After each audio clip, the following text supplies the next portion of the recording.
घुटना, कंधा या कमर, चाहे जैसा हो दर्द, डॉक्टर ऑर्थो आपको देता है दर्द से पूरी आजादी, एक भरपूर जिंदगी। जी हाँ, आज महालाभ, महापुण्य और महावरदान पाने का पावन दिन है। आज है विजया एकादशी। आज भगवान विष्णु जी के 16 नाम और 12 महा उपाय बदल देंगे आपका भाग्य। आज सही विधि और नियम अनुसार की गई श्री हरि की पूजा आपकी हर मनोकामना को पूरा कर देगी। साथ ही आज कृष्ण प्रतिमा से जुड़ी 10 गलतियां आपको भूल कर भी नहीं करनी चाहिए। ये तमाम जानकारी के लिए बने रहिए आज विजया एकादशी स्पेशल काल चक्र के साथ। इसके अलावा अगर आपके मन में भी कोई सवाल है तो आप हमें फ़ोन कर सकते हैं और अभी पंडित जी से लाइव बात कर सकते हैं। हमारा नंबर नोट करिए 0120-665-2411। अपनी चर्चा को शुरू करें। आइए उससे पहले जान लेते हैं आज का शुभ मुहूर्त।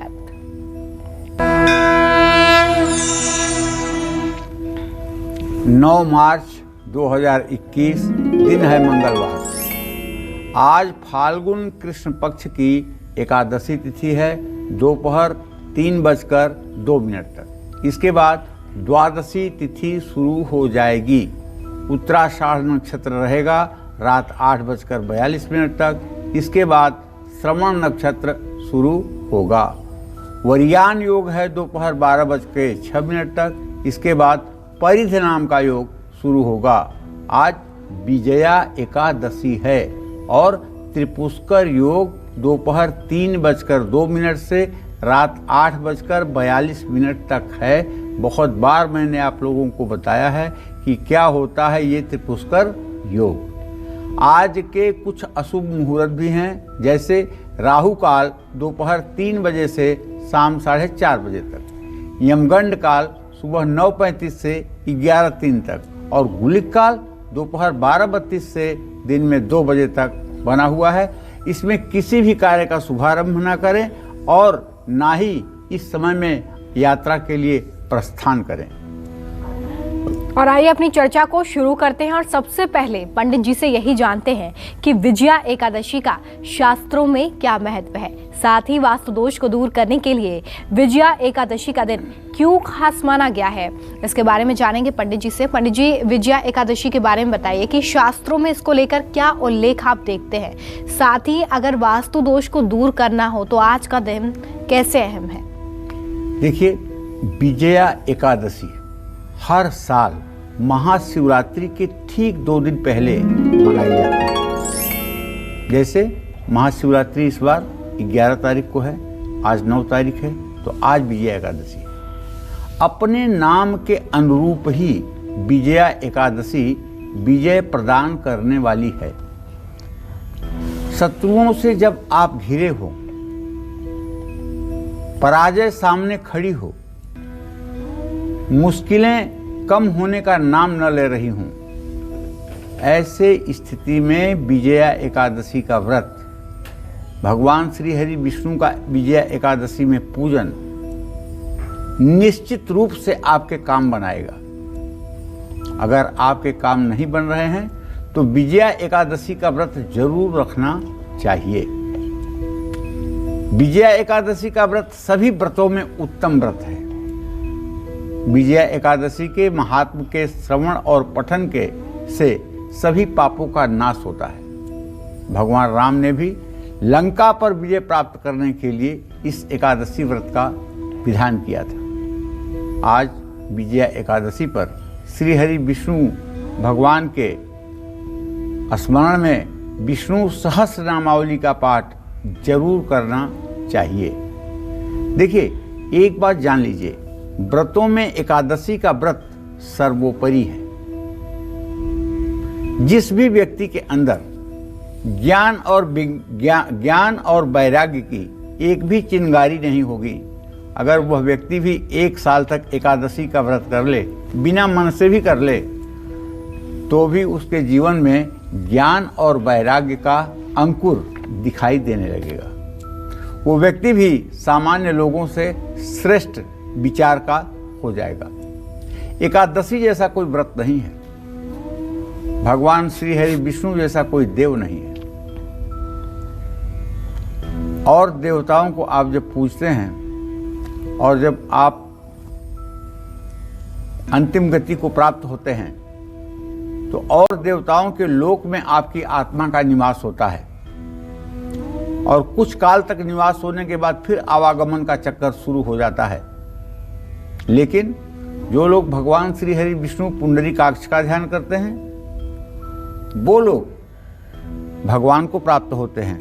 और जिस तरह से एक चम्मच पानी समुद्र में डाल दिया जाए तो जन्म जन्मांतर तक उस पानी को कोई अलग नहीं कर सकता, वो पानी समुद्र बन जाएगा। उसी तरह से जो भगवान श्री हरि विष्णु के भक्त भगवान श्री हरि विष्णु का स्मरण करते हुए अपने देह का त्याग करते हैं वो विष्णु लोक को नहीं बल्कि गोलोक को प्राप्त होते हैं और आवागमन का चक्कर बंद हो जाता है। तो इस क्रम में ये समझ के रखिए कि प्रभु को अगर प्राप्त करना है तो एकादशी का व्रत बहुत ही सर्वश्रेष्ठ है। लेकिन महिलाओं को ये व्रत तभी करना चाहिए जब उनके पति ये व्रत कर रहे हों या पति की आज्ञा हो ये व्रत करने के लिए, क्योंकि अग्नि पुराण में लिखा हुआ है कि सुहागन महिलाएं अगर एकादशी का व्रत बिना पति के आज्ञा के करती हैं तो अपने पति के आयु का क्षरण करती हैं, अर्थात अपने पति के आयु का ह्रास करती हैं। एकादशी पर शाम के समय गाय के घी का दिया जलाना चाहिए। घर की उत्तर पूर्व दिशा में आर्थिक स्थिति में इससे सुधार होगा। और एकादशी में वृक्षारोपण करने से तुलसी का पौधा घर की पूर्व दिशा में लगाने से सकारात्मक ऊर्जा घर में बढ़ेगी। विवाह संबंधी परेशानी दूर करने के लिए आज एकादशी पर केले के पेड़ की जड़ में दीपक जलाना चाहिए। वैवाहिक जीवन ठीक नहीं चल रहा है, बेडरूम सही दिशा में नहीं है, तो एकादशी के दिन घर की छत पर गेंदे के फूल का एक गमला लगाना चाहिए। घर की छत पर पीला ध्वजा भी लगाने से वास्तु दोष दूर होता है। संतान सुख पाने के लिए दंपति आंवले का पौधा घर में जरूर लगाएं। जय मां विंध्यवासिनी। तो आगे हम ये भी जानेंगे कि कैसे भगवान हरि की आराधना करने से, उनके 16 नामों का पाठ करने से आपके हर दुख दूर हो जाएंगे। लेकिन उससे पहले अब राशि अनुसार चर्चा की शुरुआत कर लेते हैं। सबसे पहले मेष राशि की बात करेंगे। आज मेष राशि के जातकों की आर्थिक स्थिति, कामकाज, रिश्ते और सेहत कैसे रहने वाले हैं। साथ ही आज के लिए शुभ उपाय, शुभ अंक और शुभ रंग क्या है, देखिए। देखिए, अगर आपकी मेष राशि है तो आज थोड़ा सा गोचर आपके अनुकूल नहीं है, क्योंकि आपका राशि स्वामी मंगल राहु के साथ द्वितीय भाव में है। यहाँ तक तो ठीक था, लेकिन चंद्र शनि की युति भी हो गई। ऐसे में यात्रा और बीमारी पर आपके खर्चे बढ़ सकते हैं। काम में असफलता भी मिल सकती है, लेकिन मेहनत करते रहें। बच्चे को लेकर के मन में चिंता होगी। काम का बोझ बढ़ने से परिवार को समय नहीं दे पाएंगे। आज आप थकान और पेट से संबंधित बीमारी के कारण तनाव में रहेंगे। लक्ष्मी का महत्व समझेंगे तो लक्ष्मी आपको महत्व देंगी। सूर्य को अर्घ दें। शुभ अंक आपके लिए 8 है। शुभ रंग आपके लिए क्रीम है। जय मां विंध्यवासिनी। और आइए मेष के बाद अब जान लेते हैं वृषभ राशि का आज का राशिफल। कैसी रहेगी आर्थिक स्थिति, कामकाज, रिश्ते और सेहत। साथ ही आज शुभ उपाय, शुभ अंक और शुभ रंग क्या है, जानते हैं। देखिए, आपकी वृषभ राशि है तो आपके राशि में राहु मंगल के साथ है। आपके भाग्य स्थान में इस समय चंद्रमा, शनि, बुध और बृहस्पति की स्थिति बनी हुई है। और आपके आजीविका के स्थान में आपका राशि स्वामी शुक्र अस्त होकर के सूर्य के साथ विद्यमान है।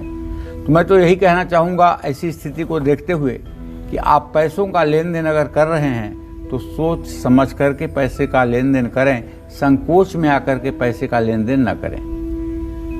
कामकाज की जहाँ तक बात है, काम में मन मुताबिक सफलता आपको मिलेगी, इसमें कोई संदेह नहीं है, क्योंकि आप आज पराक्रम दिखाएंगे। अगर आप महिला हैं तो आपके मायके से भी शुभ समाचार मिलेगा।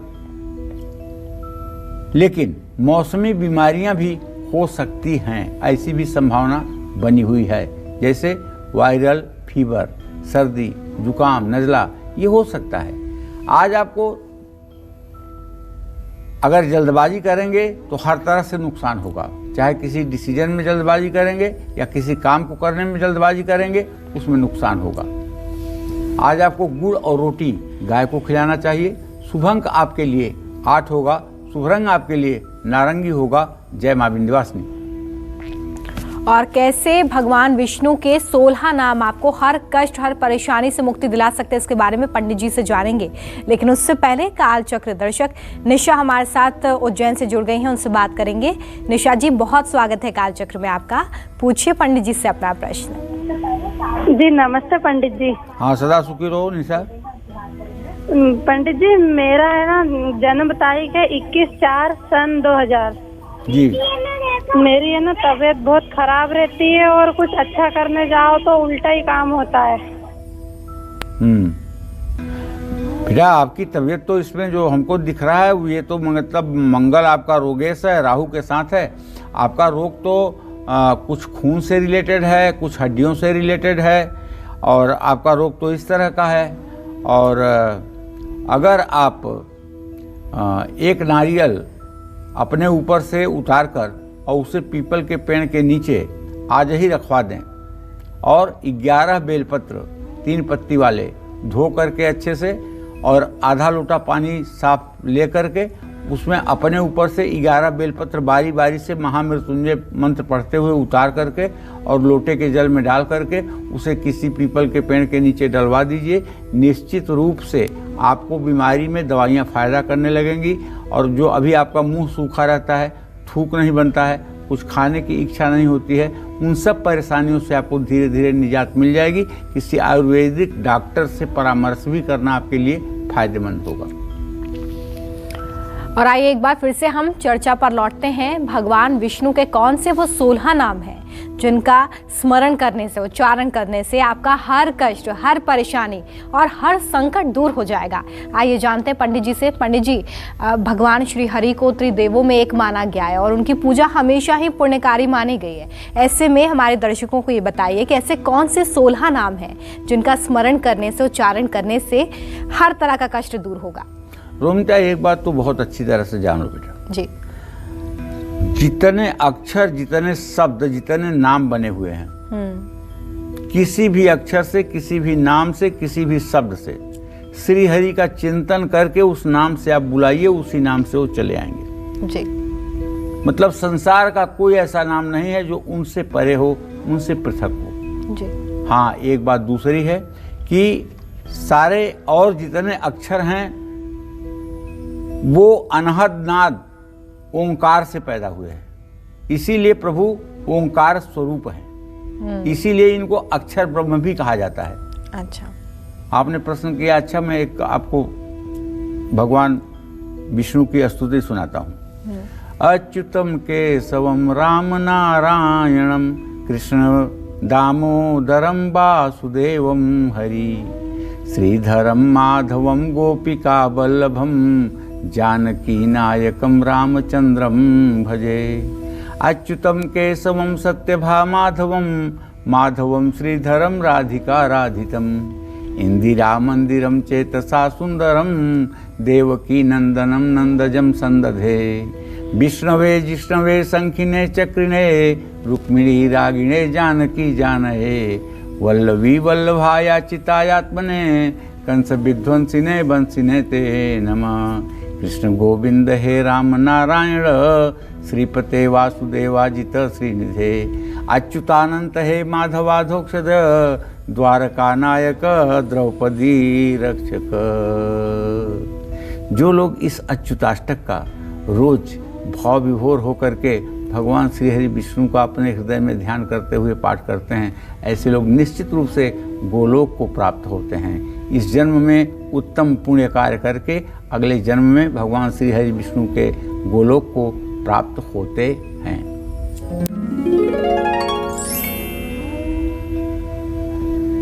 देखिए, भगवान विष्णु ने मुख्य रूप से 24 अवतार लिए। भगवान विष्णु के कई नाम हैं, लेकिन 16 नाम ऐसे हैं जिनका किसी खास परिस्थिति में जप करने से हर संकट दूर हो जाता है। औषधि लेते समय भगवान विष्णु के नाम का जप करना चाहिए। अन्न ग्रहण करते समय जनार्दन नाम का जप करना चाहिए। सोने से पहले पद्मनाभ नाम का जप करना चाहिए। शादी ना हो रही हो या शादी के समय प्रजापति का नाम जप करें। इसी तरह से कानूनी मामला हो या प्रतियोगिता हो या युद्ध की स्थिति हो, चक्रधर का नाम स्मरण करें। यात्रा करते समय त्रिविक्रम जो प्रभु का वामन का एक नाम है उसका स्मरण करें, उसका जप करें। और परिवार में अपनी पत्नी के संग हमेशा श्रीधर नाम का जप करें। बुरे सपने बहुत आते हैं तो गोविंद या अच्युत इस मंत्र का जप करें। संकट के समय भगवान श्री हरि विष्णु का स्मरण करते हुए ओम मधुसूदन इस मंत्र का जप करें।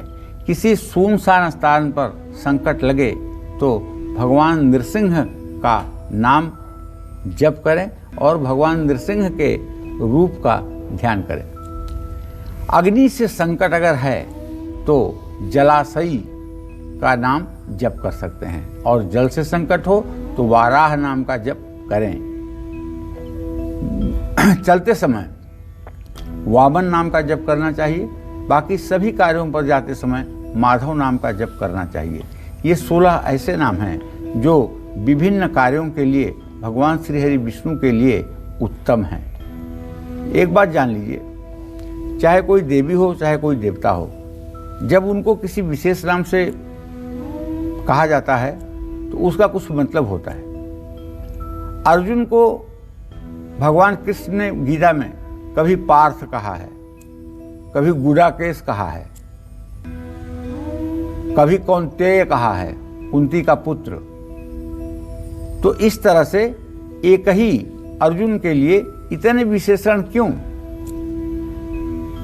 जहां पर जो शब्द कहे जाते हैं, जहां पर जिन अक्षरों का, जिन नामों का प्रयोग होता है, उनके अनुरूप उस जगह उनकी भूमिका होती है। उनके अनुरूप उस तरह उनकी भूमिका होती है।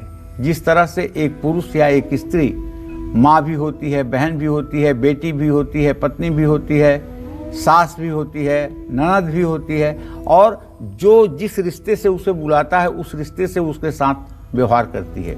उसी तरह से जो नाम है, जिस तरह के नाम हैं और उस तरह के कार्य उस देवता द्वारा संपन्न किया जाता है। वैसे आपको एक बात बताऊं, जान लीजिए, चाहे जितना देवी देवता हैं दुनिया के, जिनकी भी आप पूजा करते हैं, सबका फल भगवान विष्णु ही देते हैं। उस देवता के रूप में भगवान विष्णु ही आपकी श्रद्धा को बढ़ा करके आपको फल देते हैं। उनसे अतिरिक्त कुछ भी इस चराचर जगत में नहीं है।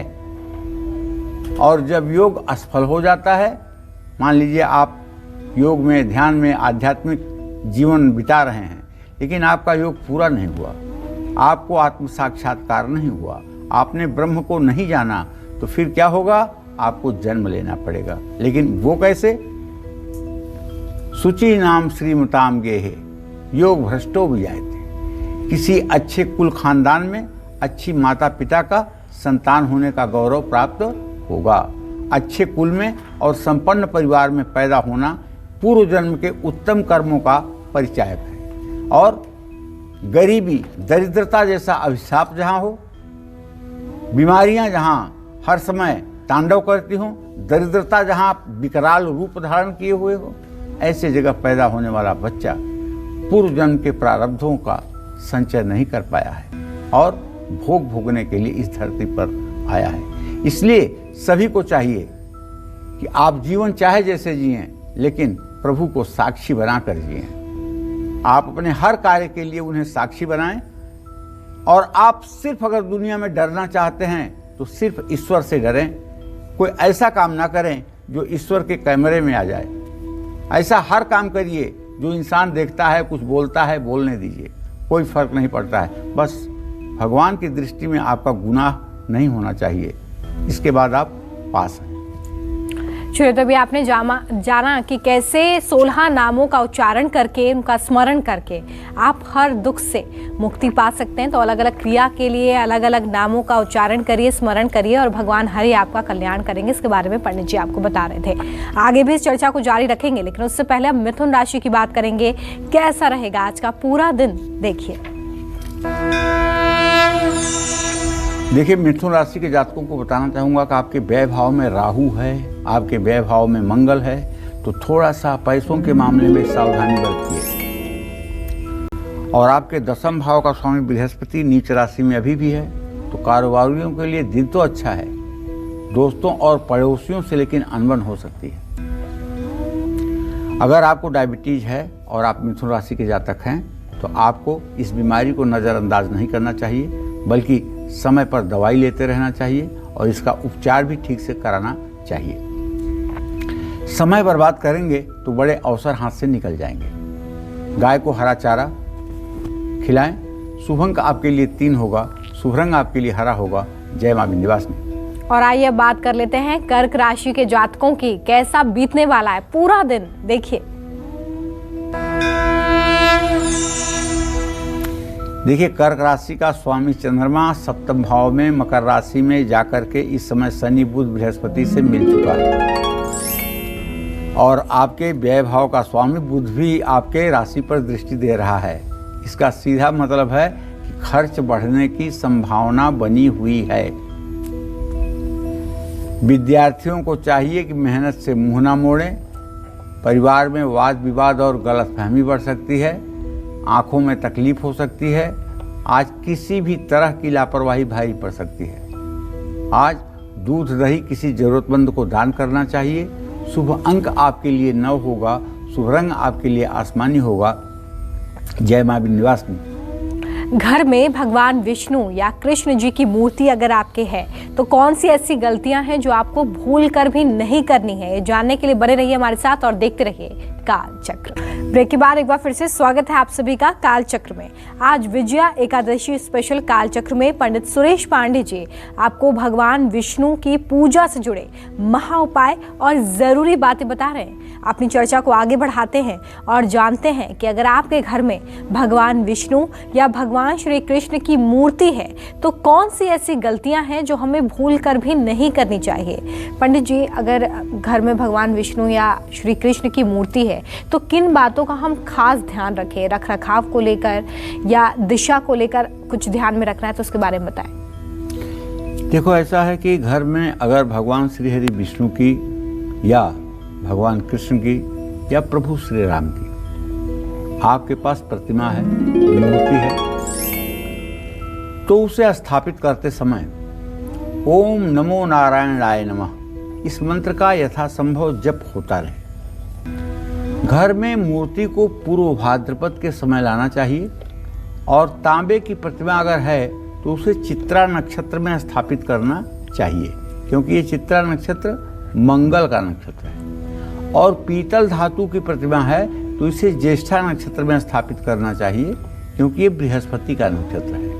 मूर्ति सोने या चांदी की भी हो सकती है, तब भी आपको इन्हीं नियमों का पालन करना चाहिए। जिन घरों में बाल गोपाल और भगवान श्री हरि विष्णु की मूर्ति है, उनको पूजा में काफ़ी सावधानियां बरतनी चाहिए। भगवान श्री हरि विष्णु और बाल गोपाल को बिना स्नान कराए, बिना भोग लगाए खुद भोजन नहीं ग्रहण करना चाहिए। ऐसा ना करने से घर में बरकत, ऐसा अगर आप नहीं करेंगे तो घर में उन्नति नहीं होगी और परिवार पर अलग अलग तरह की परेशानियां आती रहेंगी। रविवार को छोड़कर नियमतः एक तुलसी का पत्ता भगवान विष्णु और बाल गोपाल को अर्पित करना चाहिए और प्रसाद में भी उसे डालना चाहिए। सिले हुए, गंदे या फटे हुए कपड़े पहनकर भगवान की पूजा में नहीं उपस्थित होना चाहिए। भगवान श्री हरि विष्णु और बाल गोपाल की पूजा में घी का दिया जरूर जलाना चाहिए, और पूजा घर में भगवान विष्णु या बाल गोपाल की प्रतिमा है तो उनको उत्तर पूर्व दिशा की ओर स्थापित करें। भगवान श्री कृष्ण और भगवान श्री हरि विष्णु या प्रभु श्री राम की 4 परिक्रमा की जाती है, ये बात ध्यान रखिएगा। घर के मुख्य द्वार पर केला या तुलसी का पौधा लगाइएगा, लेकिन ये मुख्य द्वार उत्तर या पूर्व दिशा में होना चाहिए, तभी लगेगा ये तुलसी, क्योंकि ये ईशान कोण में ही लगता है, दूसरी दिशा इसके लिए अनुकूल नहीं है। आप लोगों को एक बात बताऊं, अर्जुन ने भगवान श्री कृष्ण से पूछा कि हे भगवान, जो लोग हर समय आपको ही श्रद्धा से भजते हैं, आपकी ही भक्ति करते हैं और आपके साकार रूप की पूजा करते हैं, आपके चित्र की पूजा करते हैं, आपके मूर्ति की पूजा करते हैं, आपको भोग लगाते हैं, आपको दिया जला करके दिखाते हैं। ये सब लोग, या जो आपको अक्षर ब्रह्म के रूप में, सर्वत्र व्याप्त परमात्मा के रूप में स्मरण करते हैं, निराकार रूप में स्मरण करते हैं, इन दोनों में से कौन आपको अच्छा महसूस होता है? भगवान क्या कहते हैं? भगवान श्री कृष्ण, पहला अर्जुन ने कैसे पूछा? अर्जुन ने पूछा, एवं सतत युक्ता ये भक्तास्त्वाम परुपास्ते ये चाप्यक्षरम व्यक्तम तेषाम के योग वित्तमा। इसमें योग वित्ता कौन है? साकार पूजा करने वाला या निराकार पूजा करने वाला? भगवान बहुत अच्छा जवाब देते हैं। मय्यावेश्य मनोये माम नित्य युक्ता उपासते श्रद्धया परियोपेतास्ते में युक्त तमामता। हे अर्जुन, जो लोग मय्यावेश्य सिर्फ मुझे ही लक्ष्य करके, मनोये माम अपने मन में सिर्फ मेरा ही चिंतन करते हुए परिउपासते उपासना करते हैं और श्रद्धा के साथ सिर्फ मेरा ही स्मरण करते हैं, वो लोग योगवेत्ताओं में श्रेष्ठ हैं। अब तीसरा नंबर आता है कि तब जो लोग इस तरह से भगवान का निराकार ध्यान करते हैं तो क्या उन लोगों को भगवान नहीं फल देंगे? ये त्वक्षरम अनिर्देश्यम अव्यक्तम परिउपास्ते सर्वत्र गम अचिंतम कूटस्थ मचल ध्रुव। कहते हैं जो लोग हर समय परमेश्वर के निराकार रूप का ध्यान करते हैं और अपने हृदय में परमेश्वर का स्मरण करते हैं, ऐसे लोग भी हमको प्रिय हैं। लेकिन क्लेशा अव्यक्त मतलब ये बड़ा ही कष्टकारी साधन है, इसमें बहुत कष्ट होता है इस योग को प्राप्त करने में, इसलिए यह योग कष्टकारी है। लेकिन इस योग के द्वारा भी मैं प्राप्त होता हूँ। चलिए, तो अभी आपने जाना कि अगर भगवान श्री हरि की मूर्ति या भगवान कृष्ण की मूर्ति आपके घर में है तो किन बातों का आपको विशेष ध्यान रखना है, भूल कर भी काम बिल्कुल ना करें। आइए अब सिंह राशि की बात कर लेते हैं। सिंह राशि के अगर आप जातक हैं तो आज का पूरा दिन कैसा रहने वाला है, देखिए। तो चलिए सिंह राशि के जातकों को बता देना चाहता हूँ कि देखिए आपका ट्रांजिट ये है कि आपका स्वामी सूर्य, राशि स्वामी सूर्य इस समय कुंभ राशि में गोचर कर रहा है और आपके 7वें भाव में गोचर कर रहा है, तो निश्चित है कि उसकी पूरी दृष्टि आपके राशि पर है। ये अच्छी बात है। खान पान और शॉपिंग पर खर्च कर सकते हैं, ये सामान्य सी बात है। महत्वपूर्ण फैसले लेने में आज आपको देरी नहीं करना चाहिए, वरना अवसर हाथ से निकल सकते हैं। पिता और घर के बुजुर्गों का आपको सहयोग मिलेगा। खांसी जुकाम की समस्या बढ़ सकती है। आज अपने अंदर बदलाव नहीं लाएंगे तो पछताएंगे। किसी भूखे व्यक्ति को भरपेट भोजन कराएं। शुभ अंक आपके लिए 6 होगा, शुभ रंग आपके लिए लाल होगा। जय मां विंध्यवासिनी। और भगवान हरि की पूजा कैसे आपको महापुण्य दिलाएगी, अब से थोड़ी देर में इसके बारे में पंडित जी से जानेंगे। उससे पहले कन्या राशि का आज का राशिफल क्या कहता है, देखिए।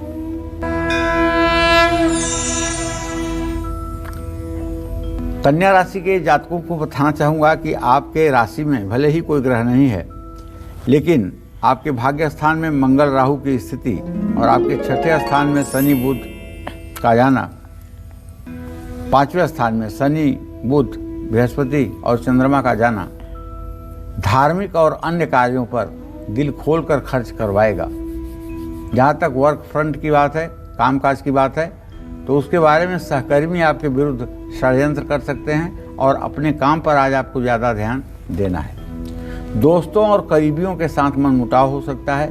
ज़्यादा काम के कारण शरीर में दर्द की समस्या हो सकती है। समय का सदुपयोग करें, वरना अवसर निकल जाएंगे। तांबे के बर्तन में पानी भरकर पिएं। शुभ अंक आपके लिए 5, शुभ रंग आपके लिए पीला।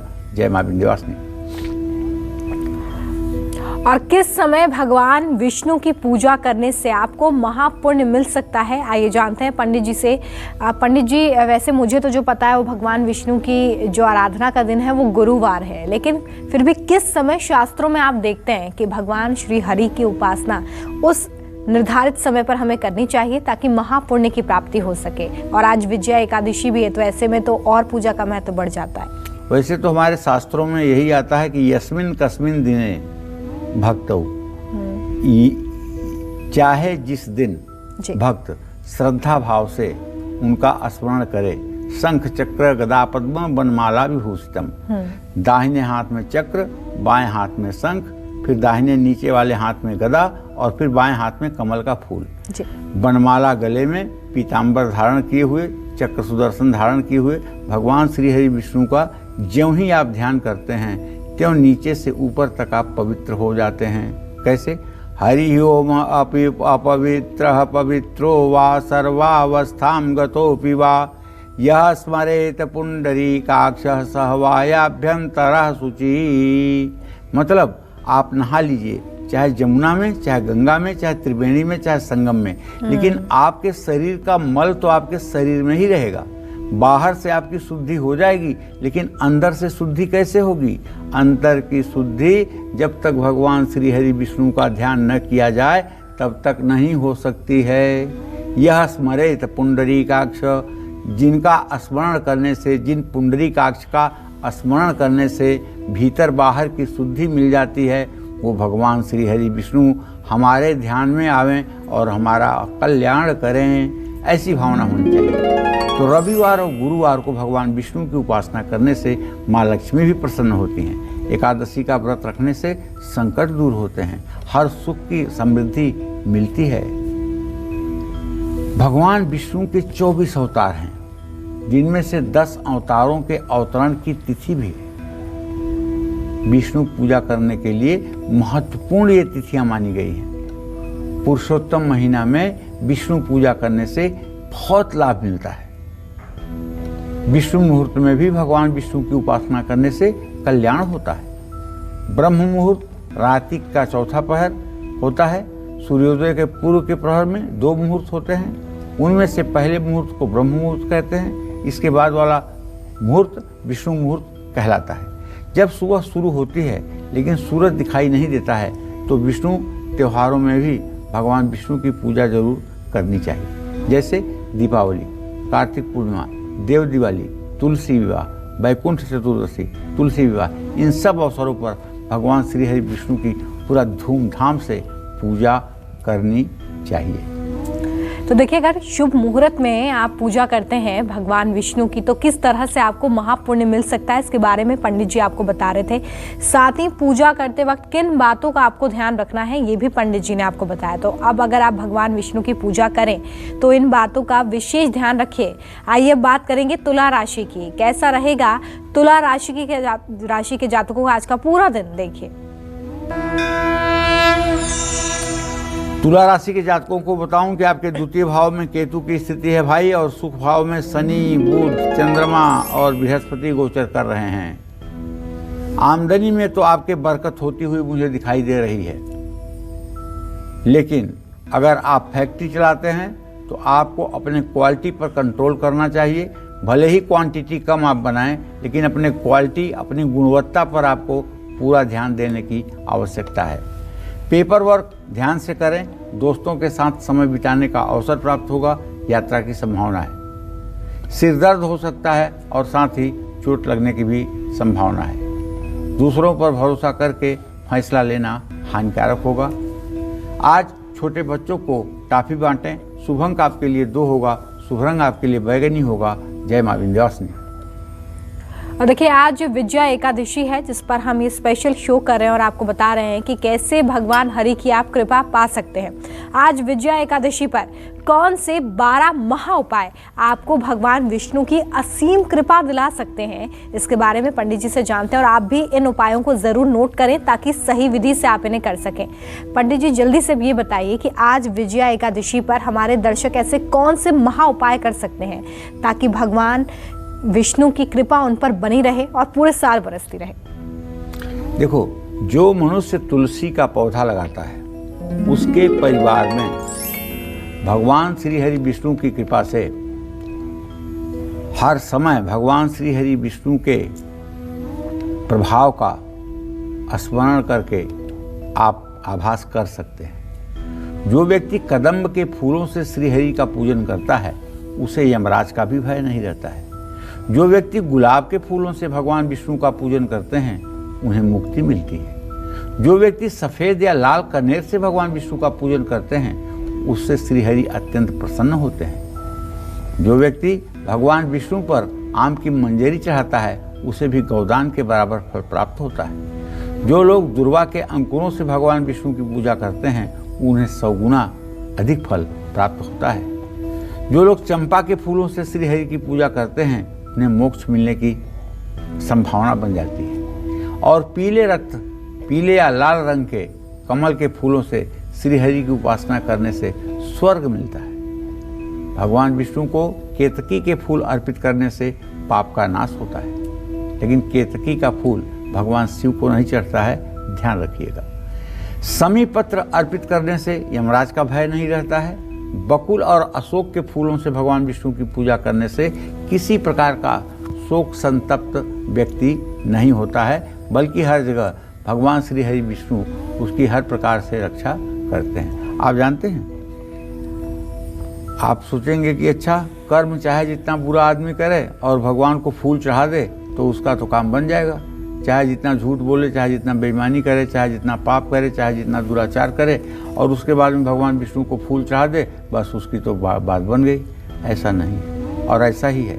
भगवान ने गीता में स्पष्ट कहा है अर्जुन से, मैं आपको बताना चाहूँगा, क्षिप्रम भवति धर्मात्मा, क्षिप्रम भवति धर्मात्मा शाश्वत शांति निगच्छति, कौन्तेयं प्रतिजानीहि न मे भक्त प्रणश्यति। हे अर्जुन, जब कोई जीवात्मा, जब कोई जीव, जब कोई मनुष्य संपूर्ण रूप के कामनाओं को त्याग करके सिर्फ मुझ परमेश्वर में अनन्य भाव से स्थित होता है और अपने कर्मों पर पश्चाताप करता है, तो मैं उसे क्षिप्रम भवति धर्मात्मा, क्षण भर में मैं उसे धर्मात्मा बना देता हूं। शाश्वत शांति निगच्छति, और मैं अपने शरण में आए हुए उस भक्त को शाश्वत शांति प्रदान करता हूं। अर्जुन, कान खोलकर सुन लो। कौन्तेयं प्रतिजानीहि न मे भक्त प्रणश्यति। हे अर्जुन, मेरे भक्त का कभी नाश नहीं होता है, ऐसा भगवान का उद्बोधन है। पापी से पापी दुराचारी भी अगर सभी बंधनों को तोड़कर भगवान की अनन्या भक्ति में जाकर के समर्पित हो जाए तो उसे भी शाश्वत शांति भी मिलेगी और वो धर्मात्मा भी बन जाएगा। इस बात का भी ध्यान रखना चाहिए। आइए चर्चा को आगे बढ़ाएंगे और अब बात वृश्चिक राशि वालों की। कैसा बीतेगा आज का पूरा दिन, देखिए। तो चलिए, वृश्चिक राशि में तो केतु की स्थिति है। पराक्रम स्थान में बृहस्पति शनि चंद्रमा बुध के साथ गोचर कर रहे हैं। आमदनी में तो वृद्धि की पूरी संभावना बनी हुई है और हर काम में सफलता भी मिलेगी। कारोबारी यात्रा का भी योग बन रहा है। पारिवारिक जीवन में सुख शांति रहेगी। खान पान पर ध्यान दें, वरना पेट में तकलीफ होगी। आज आपसे कोई अपना काम निकलवा सकता है। आज चंदन का तिलक माथे पर जरूर लगाएं। शुभ अंक आपके लिए 1 होगा। शुभ रंग आपके लिए नीला होगा। जय मां विंध्यवासिनी। धनु, मकर, कुंभ और मीन राशि वालों की किस्मत आज कैसी रहने वाली है? कौन से उपाय इनकी हर उलझन को सुलझा सकते हैं? सब बताएंगे पंडित जी, लेकिन एक छोटे से ब्रेक के बाद कहीं मत जाइए, देखते रहिए काल चक्र। करते हैं धनु राशि की। क्या कहता है धनु राशि का आज का राशिफल, देखिए। ग्रह गोचर तो ये है कि द्वितीय भाव में 4 ग्रह, तृतीय भाव में 2 ग्रह विराजमान हैं, लेकिन धनु राशि के आगे शनि, पीछे केतु, एक तरह से पाप कर्तरी भी बन रहा है। ऐसे में पैसों के मामले में किसी पर अगर आप निर्भर रहेंगे तो आपको उदासी का सामना करना पड़ेगा। कोई भी काम सोच समझ करके शुरू करिए। कोई पुरानी समस्या परिवार और रिश्तेदारों के सहयोग से दूर होगी। स्वास्थ्य में थोड़ी सी गिरावट का संकेत है। आलस्य बढ़ेगा। किसी की सलाह पर आंख बंद करके अमल ना करें। चांदी की कोई चीज अपने पास रखें। शुभ अंक आपके लिए 5 होगा। शुभ रंग आपके लिए केसरिया होगा। जय मां विंध्यवासिनी। और आइए अब बात करेंगे मकर राशि की। जानते हैं आज मकर राशि के जातकों का भाग्य कितना मजबूत होगा।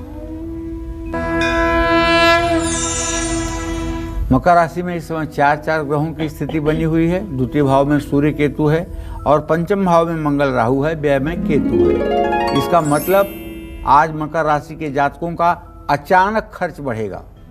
साझेदारी में वाद विवाद की संभावना है और शादी के लिए यदि आप योग्य हैं तो अच्छा रिश्ता आ सकता है, लेकिन सोच विचार कर हामी भरें, जल्दबाजी में नहीं। महिलाओं को कमर दर्द की शिकायत रहेगी। सट्टेबाजी से दूर रहना चाहिए। पानी में हल्दी डालकर स्नान करना चाहिए। शुभ अंक आपके लिए 6 होगा। शुभ रंग आपके लिए लाल होगा। जय मां विंध्यवासिनी। और मकर के बाद आइए बात करेंगे कुंभ राशि के जातकों की। आज भाग्य कितना साथ देने वाला है, देखिए। देखिए, कुंभ राशि के जातकों के बारे में चतुर्थ भाव में मंगल राहु की स्थिति और शुक्र की जो स्थिति है उसके आधार पर ये कह सकते हैं कि अगर आप गाड़ी खरीदने का मन बना चुके हैं तो गाड़ी आज खरीद लीजिए, दिन अच्छा है। साझेदारी वाले कारोबार में मुनाफा होगा। दोस्तों से लंबे समय बाद मुलाकात होगी। लंबे समय तक खड़े रहने से पैरों में दर्द बढ़ सकता है। अपना नज़रिया और सोच दूसरों पर थोपने की कोशिश ना करें। आज 1 चम्मच शहद का सेवन करें। शुभ अंक आपके लिए 9 होगा। शुभ रंग आपके लिए सफेद होगा। जय मां विंध्यवासिनी। कालचक्र दर्शक अजय हमारे साथ दिल्ली से जुड़ गए हैं, उनसे बात करेंगे। अजय जी, स्वागत है आपका कार्यक्रम में, पूछिए अपना सवाल। पंडित जी प्रणाम। हाँ, सुखी रहिए। हाँ पंडित जी, मेरे को अपने बच्चे के बारे में जानना है जी। उसका डेट ऑफ बर्थ 30/3/2005 है जी जी। इसका पंडित जी पढ़ाई में बिल्कुल मन नहीं लग रहा है, तो थोड़ा सा बताइए क्या उपाय करें जिससे इनका पढ़ाई और आगे का सब कुछ ठीक ठाक देखो, हो जाए। ऐसा है भाई कि आपका पुत्र भाव का स्वामी जो है वो सूर्य है और उसके विद्या भाव का स्वामी बृहस्पति है। सूर्य और बृहस्पति द्वितीय द्वादश में हैं। आप घबराओ मत, अभी तो कितना छोटा बच्चा है आपका। मैं बता रहा हूँ आपको, बस एक काम करिए, एक तांबे वाला सिक्का लीजिए जिसमें छेद बना होता है। पहले ये सिक्का चलता था और जौहरी और जो मतलब सोने चांदी का काम करते हैं उन लोगों के यहाँ ये सिक्का मिल सकता है। उसे लाल धागे में बांध करके रविवार को बच्चे के गले में धारण करवा दो। एक काम, इससे मतलब कि पढ़ाई के प्रति और स्वास्थ्य के प्रति काफ़ी मतलब कि अच्छा परिणाम देखेंगे। दूसरा काम जो आपने पूछा है अपने मतलब कि बारे में, तो उसके बारे में तो मैं यही कहना चाहूँगा कि देखिए, आपको चाहिए कि चंद्रमा से 10 भाव स्वामी शुक्र है। आप नवरात्र के व्रत करें, महालक्ष्मी की पूजा करें, नवचंडी का पाठ करवाएं। इससे आपके घर के सारी परेशानियां भी दूर होते रहेंगी और आपकी मनोकामना भी पूरी हो जाएगी। आपके घर का फर्नीचर कैसे दूर करेगा वास्तु दोष और बनाएगा आपका फ्यूचर, बताएंगे पंडित जी, लेकिन एक छोटे से ब्रेक के बाद एक बार फिर से स्वागत है आप सभी का कालचक्र में। अपने घर के फर्नीचर पर आपको जरूर गौर करना चाहिए। मकान बनाते समय आपको कैसी लकड़ी चुननी चाहिए, आइए जानते हैं पंडित जी से। पंडित जी, फर्नीचर कैसे हमारे फ्यूचर से रिलेटेड है, साथ ही घर में जब हम लकड़ी का इस्तेमाल कर रहे हों, उससे कुछ डिज़ाइन करवा रहे हों, तो हमें किस लकड़ी का इस्तेमाल करना चाहिए, कौन सी लकड़ी सबसे ज़्यादा शुभ मानी जाती है? देखिए, हमारे वास्तुशास्त्र में लकड़ी का बहुत महत्व माना गया है जी, और तरह तरह की भिन्न भिन्न प्रकार की लकड़ियाँ जो है मनुष्य के लिए शुभ और अशुभ बताई गई है। अच्छा। घर बनाते समय लकड़ी का प्रयोग तो होता ही है, तो घर बन जाने के बाद घर के फर्नीचर में भी लकड़ी का इस्तेमाल होता है। तो गलत तरह की लकड़ी से घर या फर्नीचर का निर्माण करवाना आपके घर में एक बड़े वास्तु दोष का कारण बन सकता है। ये आज मैं आपको बताना चाहूँगा। घर में अलग अलग तरह की लकड़ियाँ कई तरह की बाधाओं को जन्म दे सकती हैं। वास्तु के अनुसार शीशम, सागौन और आम की लकड़ी शुभ मानी जाती है। जो लकड़ी सबसे ज़्यादा मजबूत हो उसे दरवाजे और खिड़कियों के लिए प्रयोग करना चाहिए। घर के द्वार और चौखट में भूलकर भी आम और बबूल की लकड़ी का उपयोग नहीं करना चाहिए। कुछ वास्तु ग्रंथों में बबूल की लकड़ी का अच्छा नहीं माना जाता है। कांटे और दूध वाले पेड़ों की लकड़ी का उपयोग वर्जित किया गया है। दूध वाले वृक्ष जैसे गूलर, बरगद, पाकर, आक, इन सब चीज़ों की लकड़ियों का इस्तेमाल घर बनाने में या फर्नीचर में नहीं करना चाहिए। मुख्य द्वार की चौखट और उसके साथ लगने वाले दरवाजे एक ही प्रकार के वृक्ष की लकड़ी के होने चाहिए, यही नियम है।